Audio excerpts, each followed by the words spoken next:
you start. All right. Hello, everyone, and welcome back to a brand new Attack on Show. I'm Rob E. And I am J Marsh. And today we're going to do Extreme It.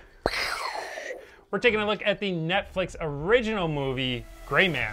Their most expensive movie, by the way. Which was that? Well, okay. Yeah. All right. Yeah. You want to hit the Extreme It intro? Yeah. Okay.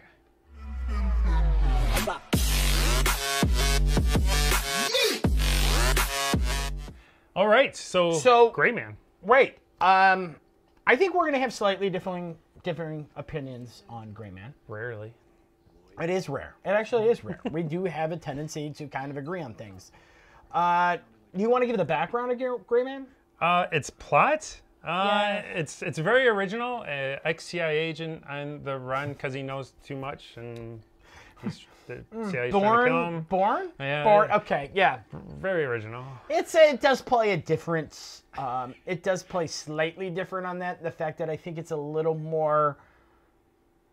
No, maybe it doesn't. What were your thoughts on watching it? Because you were really excited. You really texted me and said, "Yes, watch I did." This. I did text Rob and I said, "Watch this." I found it to be incredibly entertaining. I thought very well done. When it comes to the cast, I would have to say that very well done. Ryan Gosling, who plays the hero, was. Was he not the hero? Why'd you quote? Well, because he's a CIA operative who kills people, but like he plays the hero in the film. Don't trust the government, huh? No, not at all. I have my reasons. Just saying. But I would say Ryan Gosling, not poor done. However, I will say Chris Evans' role in this film, and I think this is where Rob and I are going to differ, was absolutely fantastic. I like seeing him playing this role. I like seeing the character was really not your typical Chris Evans, and it was a lots and lots of fun. And that is what I will say. Go into this film looking at it to be a lot of fun, because that's what it is. Must be Lloyd. What gave it away? The trash stash. It leans Lloyd. To me, this movie was basically like the abusive father's wet dream. This is what they dreamed of, because overall plot of this film, Ryan Gosling never depended on his CIA training. Everything he went back to is what his abusive father taught him. I will end you. So thankfully, he had an abusive dad, because he created such an awesome hero in the future to save people. That Is is the abusive really dad the hero? That is the broken concept of this entire film. They were gonna hate me for this. No, I immediately don't like you. but it's not you. You are literally just pointing out the incredibly obvious quote of this film is the fact that they almost glorify the abusive father. Yes. The fact that he created the hero. Not since like Judd Nelson's Breakfast Club character has there ever been a more important father figure. Who fixed me turkey pot pie? So, Gray Man, it's directed by the Russo brothers, which is kind of interesting to see the Chris Oh Evans my God, tie-in. you do have notes. I do. I came prepared for this. God help us. I was watching this movie because you recommended it, and I'm watching, and Is that why you put so much work into it just to disqualify me in this? No. Okay, all right. Which I am happy to see. Like Rotten Tomatoes is like a 46%.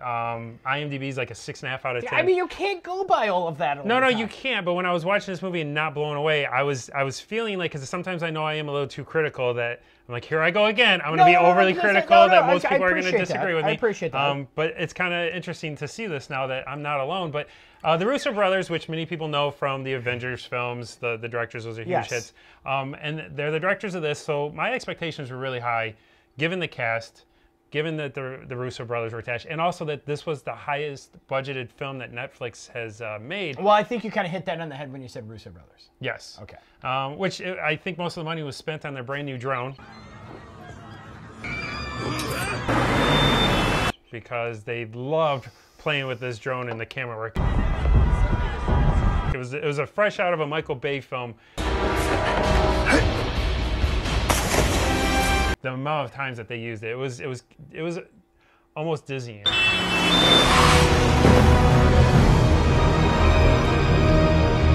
I like the idea of mixing the drone shots in, but I felt overused it. and I'm going to counter on some of your points if you don't mind. Yeah. But that was okay, I feel, on this. See, I like I said, some that make spots it sense? Like, I worked. think it I was just a lot felt it of was fun. overused in some spots. Okay, all right. And then there was a wicked plane action sequence while I was watching this. That felt a bit choppy. It didn't seem linear or make up like I felt like the Russo brothers, and the reason I'm tying this in with the drone is I felt like they tried to cram too much DP funky camera work into so many places that it started to become too dizzying. Like I couldn't really figure out what was happening on the plane, other than there was some wicked action with Ryan Gosling jumping around, but it seemed like he was kind of jumping out of place, like something with the editing or camera work. I don't know what it was, but stuff in it just didn't line up. Like it seemed really choppy. I will see. This is what's always interesting when we do this show is I don't necessarily have these conversations with Rob Turner on here. You're right. You're right. It was a lot of fun, but you're right. It was a very. And again, I'm only getting this critical because Russo brothers, Chris Evans, Ryan Gosling. It should have been very polished. This thing should be in the theaters, Okay. which I saw a lot of people say that this should be in the theater. So I started watching it with that type of mentality. Okay. And speaking of Chris Evans, his character, his acting was fine, but his character, and I'm trying to review this without spoilers, but his character made absolutely zero sense to me. Like that to me was part of the worst writing for the film, where it makes sense when you watch a John Wick movie and he's out there just killing people left and right, and he goes in hiding and you can't find him because John Wick is a ghost. Chris Evans flaunts his character as being off the, like, not under the government rules. I can do what I want, that he's this independent contractor for hire, so his name must be out there for hire. Lloyd. I got an urgent locate and destroy. That could be fun. The man's got some street cred. Okay. And he has so many people, and like there's so much chaos that ensues with his team that to me is just like, this guy would be arrested. No government agency would use this guy. And be like, he would be arrested. Like, there's no way he could get away with this stuff that he did. And it's only because he's on the books. Like they didn't make him a ghost. Everybody knew his name. Everybody knew that he was a CIA dropout, but he liked to bend the rules, so he was for hire. You want to make an omelet? You got to kill some people. But the stuff he's doing, why would you protect that? Like, there's no reason that this guy should be out there doing the things that he's doing. I feel this is a big point for you. You seem incredibly It really passionate. bothered me. And I will say he's only passionate about it because I think you really want to like that character. I think you really like Chris Evans playing that character, and you really want him. I wish he had a pair of socks.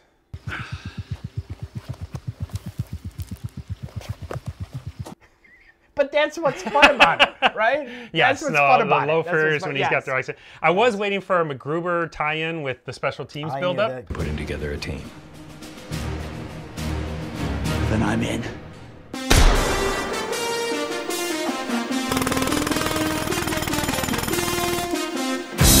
That kind of made it funny. The Billy Bob torture scene also stood out and made me laugh because it's like, here they are, these torturous people, but then they provided first aid, so they also care. They're like torturers with soft arms. Yeah, but there was a whole premise to that. I think when people watch it, they're going to understand that a little bit. No, because in the end, what happened? All right. So why would you tape him up and make him feel better? It didn't right. make any sense. They didn't care for him. No, you're right. He has his reasons.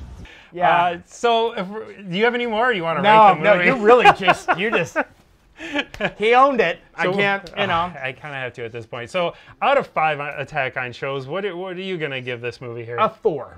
A 4. Yeah. A 4.